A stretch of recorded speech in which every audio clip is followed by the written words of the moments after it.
दिल्ली में ई व्हीकल्स को बढ़ावा देने के लिए चार्जिंग स्टेशन का इफ्तिताह किया गया। दिल्ली में 11 नए चार्जिंग स्टेशन का इफ्तिताह दिल्ली के सीएम अरविंद केजरीवाल ने किया। इस मौके पर उन्होंने क्या कुछ कहा, आपको सुनवाते हैं। एक पेट्रोल का जो स्कूटर है वो आज की डेट में ₹2.25 प्रति हिसाब से उसका खर्चा आता है चलाने का। पेट्रोल का स्कूटर पेट्रोल पे जब चलता है तो टू व्हीलर का उसका ₹2.25 खर्चा आता है। ये इलेक्ट्रिक व्हीकल अगर यहाँ पे चार्ज होता है तो उसका 7 पैसे पर किलोमीटर खर्चा आएगा, 7 पैसे। उसी तरह से सीएनजी का 3 व्हीलर है, उसका ₹2.62 प्रति किलोमीटर का खर्चा आता है सीएनजी पे चलाने में। यहां से बिजली लेगा, वो चार्जिंग करेगा तो उसका 8 पैसे पर किलोमीटर खर्चा आएगा। उसी तरह से 4 व्हीलर है, पेट्रोल का कोई 4 व्हीलर है, पेट्रोल की कार है मान लीजिए, उसका ₹7 प्रति किलोमीटर खर्चा आता है।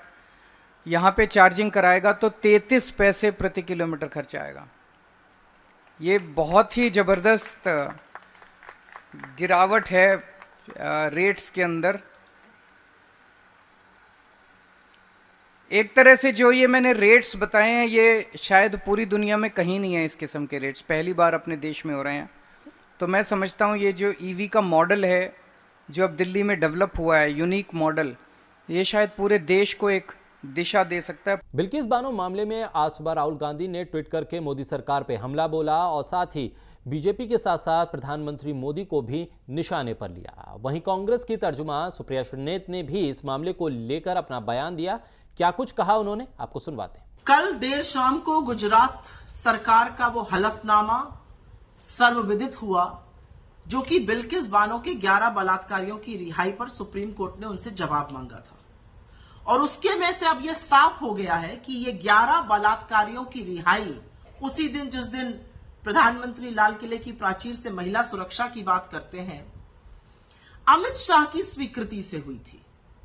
गृह मंत्रालय ने 28 जून की आई हुई गुजरात सरकार की एप्लीकेशन को 10 जुलाई को 2 हफ्ते के अंदर फटाफट स्वीकृत किया कि हां 11 बलात्कारी रिहा हो सकते हैं। वो 11 बलात्कारी जिन्होंने 5 महीने की एक प्रेग्नेंट औरत का रेप किया, उसकी मां का रेप किया, उसकी 3 साल की बच्ची का सिर दीवार में फोड़ दिया और उसके परिवार के 7 सदस्यों की निर्मम हत्या करी। वो 11 बलात्कारी नरेंद्र मोदी के गृह मंत्री अमित शाह की स्वीकृति से रिहा हुए हैं। गुजरात चुनाव में गुजरात के दौरे पर जाने से पहले मनीष सिसोदिया ने दिल्ली में मीडिया से बातचीत की। इस दौरान उन्होंने कहा है कि सीबीआई और ईडी के जरिए उन्हें गुजरात दौरा करने से रोकने की कोशिश की गई, लेकिन गुजरात वाले चाहते हैं कि दिल्ली के बेहतर स्कूलों की तरह गुजरात में भी उनके बच्चों के लिए बेहतर स्कूल बने। इस मामले को लेकर मनीष सिसोदिया ने क्या कुछ कहा, आपको सुनवाते हैं। बार बार जब मैं गुजरात में आता हूँ तो मेरे अंदर और संकल्प पैदा होता है कि गुजरात के स्कूलों के लिए काम करना है। गुजरात में सबके लिए, गुजरात के हर बच्चे के लिए अच्छे स्कूल होने चाहिए। और अब गुजरात के लोगों को, गुजरात के पेरेंट्स को उम्मीद लगने लगी है कि जैसे दिल्ली में हर बच्चे के लिए अच्छे स्कूल हैं वैसे ही गुजरात में भी हो सकते हैं और 5 साल में हो सकते हैं। भाजपा ने 27 साल में कुछ नहीं किया और अब जब लोग वोट देने को तैयार हैं स्कूल के लिए और अच्छे स्कूल के लिए, तो भाजपा के लोग सीबीआई, ईडी सबका दुरुपयोग करके मुझको यहाँ आने से रोकना चाहते हैं। इनकी सारी साजिशें नाकाम होंगी और गुजरात में भी इस बार वो सरकार बनेगी अरविंद केजरीवाल जी के मार्गदर्शन में जो गुजरात के सब स्कूलों को अच्छा करेगी, हर बच्चे के लिए अच्छी एजुकेशन। भारतीय जनता पार्टी जिस तरह से पूरे देश में ईडी और सीबीआई का दुरुपयोग कर रही है, उस समय ये बात किसी से छिपी नहीं है। और पिछले 2 महीने से मेरे घर में रेड डाल ली, सब कुछ तलाश लिया, बैंक लॉकर तलाश लिए, गांव-गांव जाके मेरे तलाश लिया, वहाँ भी कुछ नहीं मिल रहा। फिर भी मुझे अरेस्ट करने की तैयारी की जा रही है, मेरे खिलाफ झूठे मुकदमे लगाए जा रहे हैं। तो ये अपने आप में इस बात का प्रमाण है कि सीबीआई का दुरुपयोग किया जा रहा है। दिल्ली के नायब वजीर आला मनीष सिसोदिया की सीबीआई जांच और पूछताछ के बाद आम आदमी पार्टी बीजेपी पर हमलावर हुई। बीजेपी पर हमलावर होते हुए दिल्ली के सीएम अरविंद केजरीवाल ने पीएम मोदी पर भी निशाना साधा और साथ ही गुजरात चुनावों का जिक्र करते हुए कहा कि मनीष सिसोदिया को गुजरात जाने से रोकने के लिए बीजेपी जांच एजेंसियों के जरिए ये तमाम पूछताछ करवा रही है। लेकिन अब बीजेपी भी हमलावर है। बीजेपी की तरफ से मनीष सिसोदिया और अरविंद केजरीवाल को यह चुनौती दी गई है कि वो अपना नार्को टेस्ट करवाएं। क्या कुछ कहा बीजेपी के सांसद प्रवेश वर्मा ने, आपको सुनवाते हैं। मैं आज बहुत ही विनम्रता से ये कहना चाहता हूं मनीष सिसोदिया जी को और अरविंद केजरीवाल जी को कि कल आपने जो भी कहा सीबीआई के बारे में कि आपको किसी अफसर ने कुछ बोला है, कि आपकी जांच पड़ताल में आपको इस तरह की बातें की गई हैं, जो भी आपने आरोप लगाया सीबीआई के ऊपर में, अगर आपको लगता है मनीष जी कि आप ठीक हैं, सच्चे हैं और ठीक बोल रहे हैं, तो मैं आपको चुनौती देता हूं कि आप नार्को टेस्ट के लिए अपनी हाथ कीजिए। दिल्ली के नायब वजीर आला मनीष सिसोदिया की सीबीआई जांच के बाद आम आदमी पार्टी ने जहां बीजेपी को घेरा तो बीजेपी ने भी पलटवार किया। ऐसे में कांग्रेस ने भी आम आदमी पार्टी, मनीष सिसोदिया और दिल्ली के सीएम अरविंद केजरीवाल को लेकर कई सवाल उठाए हैं। इस मुद्दे को लेकर और इन तमाम हालात में दिल्ली की सियासत किस तरफ जा रही है, बातचीत की हमारे नुमाइंदे मोहित शुक्ला ने कांग्रेस के सीनियर लीडर संदीप दीक्षित। आम आदमी पार्टी के नेता आम से खास हो गए। कभी रहते थे भ्रष्टाचार से दूर, लेकिन आज जांच के पास हो गए। शराब, सियासत, सीबीआई और अब संदीप दीक्षित। बहुत स्वागत है आपका। मुझे ये बताइए कि सीबीआई को लेकर जिस तरीके से मनीष सिसोदिया ने आरोप लगा दिए, उनको सीबीआई बार बार बुलाती है और कभी सत्येंद्र जैन को ईडी बुला लेती है, तो इतने खासम खास हो गए कि जब ईडी और कभी सीबीआई का मन करता है, जब मन करता है जो चाहता है बुला लेता है। देखिए, सीधी बात है, जब तहकीकात होगी और जब आप ऐसी चीज़ों में घुसेंगे जिस पे सवाल खड़े होंगे तो इंक्वायरी तो होगी। और ये इनको क्यों डाउट करना चाहिए? आपको याद है जब ये लोकपाल बिल लेकर आए थे तो मैं तो लोकपाल में इनसे चर्चा में जुड़ा हुआ था। इनका बार बार ये कहना था कि कोई एक आदमी एक चिट्ठी भी अगर लोकपाल को भेज दे तो इंक्वायरी होनी चाहिए, और बल्कि उस आदमी अगर किसी पद पर है तो 6 महीने के लिए पद में हट जाए, इंक्वायरी हो जाए, फिर वापस आ जाए। तो इंक्वायरी होनी चाहिए। तो इन पर तो पूरा एक समझ लीजिए अलमारियां भरी हुई ना सबूत की।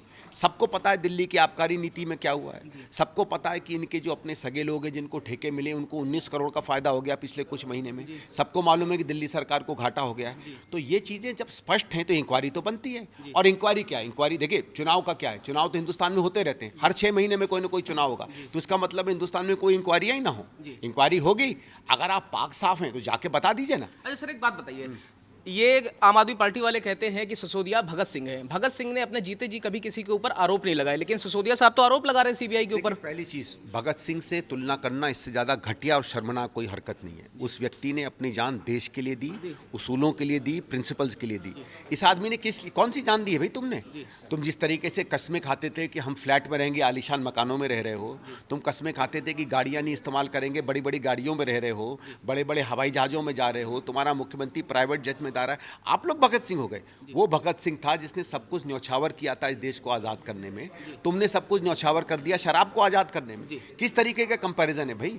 देखो, और दूसरा, आप शराब जैसी घटिया चीज की भ्रष्टाचार में फंसे हो, कुछ तो शर्म करो यार कि अपने आप को ऐसे बड़े आदमी से तुलना कर रहे हो। सर, मैं आखिरी सवाल आपसे लेना चाहूंगा। गुजरात में इलेक्शन होने हैं विधानसभा के, आप वहां पर जमीन पर पुरजोर कोशिश कर रहे हैं, तैयारी भी आपकी पूरी है।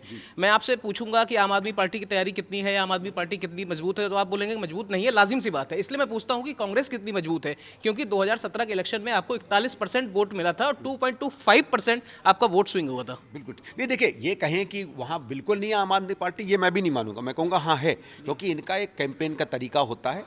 पूरी लिकर पॉलिसी इन्होंने की ही इसलिए थी कि पंजाब में, गुजरात में ये कुछ धन को लगाते हैं, तो ये अपना प्रेजेंस तो बनाते हैं। लेकिन जैसे इन्होंने उत्तर प्रदेश में बनाया और मिला 0 बटा सन्नाटा, उत्तराखंड में बनाया, कहीं पता नहीं चला कहाँ निकल गए, गोवा में बनाया, पता नहीं चला कहाँ निकल गए, वैसे ही गुजरात में भी होगा। लेकिन कांग्रेस की जहाँ बात करें, मैं आपको बताता हूँ कि एक इंप्रेशन है कि कांग्रेस एक्टिव नहीं है गुजरात में उस तरीके से। लेकिन जब मैं पिछले कुछ दिनों में गया, एक तो चीज़ जो मीडिया नहीं दिखा रही, मैं आपसे ज़रूर दरख्वास्त करूंगा कि उसकी वीडियो मंगा के दिखाएं। हम लोग एक यूथ कांग्रेस वहाँ एक परिवर्तन नहरी कर रही है पूरे गुजरात में, उसका आप रिस्पॉन्स देखिए। जो जैसे भारत जोड़ो यात्रा का रिस्पॉन्स आ रहा है, वो अगर पूरे देश का रिस्पॉन्स है तो गुजरात में अभूतपूर्व रिस्पॉन्स आ रहा है। हमारे नेता वहाँ फील्ड में हैं, हम लोग अपनी अपनी कैंपेनिंग कर रहे हैं। हम लोगों ने अपने एक बहुत बढ़िया मैनिफेस्टो बनाया जो अब की बार तैयार हो गया है, कुछ ही दिनों में रिलीज हो जाएगा। और आने वाले 3-4 दिन में हमारे जितने बड़े नेता हैं 6 दिशाओं में गुजरात में पदयात्रा करेंगे। आम आदमी पार्टी तो कम से कम नहीं आने वाली है गुजरात में, वो तो चांस ही नहीं है। वो तो लड़ाई तो बीजेपी और हमारे बीच में है। चलिए, बहुत शुक्रिया हमारे से बातचीत करने के लिए। तो साफ तौर पर आप देख सकते हैं कि संदीप दीक्षित हैं, साफ तौर पर कह रहे हैं कि आम आदमी पार्टी गुजरात में नहीं आ रही है। ये सवाल ठीक उसी तरीके का है जितना आम आदमी पार्टी का गुजरात में आना मुश्किल है, ठीक उसी तरीके से जैसे सत्येंद्र जैन की याददाश्त का। फिलहाल कैमरा पर्सन जस्सी के साथ मोहित शुक्ला, तहजीब टीवी, दिल्ली।